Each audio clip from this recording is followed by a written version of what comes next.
Bonjour à tous, nous allons voir comment créer une variable concaténation, c'est-à-dire une variable qui nous permet de regrouper les informations de deux cellules en une seule.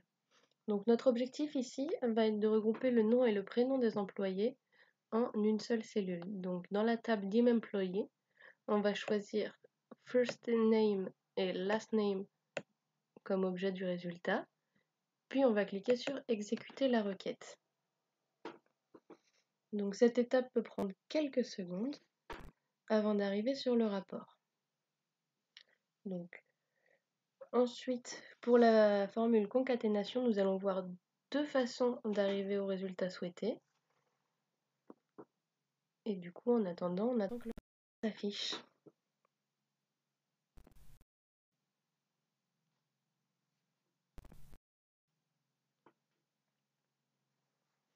Donc, une fois sur le rapport, comme vous pouvez le voir, ici, le prénom des employés et leur nom de famille sont dans deux cellules distinctes.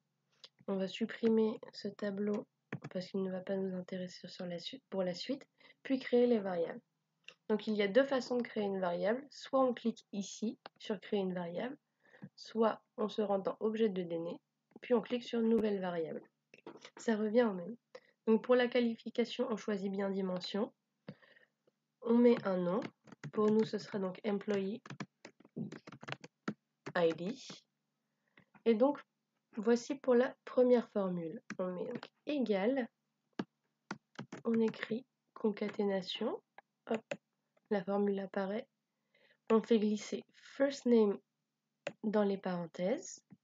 Ensuite, on met plus, ouvrez les guillemets, espace plus, ce qui permettra d'éviter que le nom et le prénom des employés soient collés dans les nouvelles cellules. Ensuite, un point virgule, puis on ajoute last name, toujours à l'intérieur des parenthèses. Ensuite, on vérifie la viabilité de la formule. Comme on peut le voir ici, elle est correcte. Puis, on valide en cliquant sur OK. Hop, on retrouvera donc notre variable dans les objets disponibles sur la gauche de l'écran. On clique sur variable, puis on peut faire glisser employee ID dans notre rapport.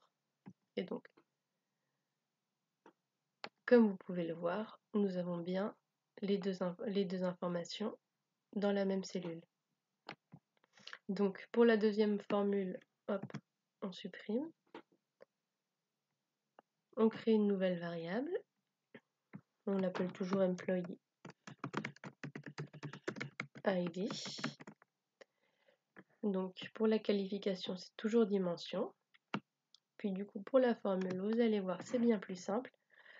On met égal, on fait glisser first name, plus, ouvrez les guillemets, espace, fermez les guillemets, de nouveau plus, puis last name. Et comme vous pouvez le voir ici, la formule est correcte. On valide. Puis de nouveau, on peut la faire glisser sur le rapport.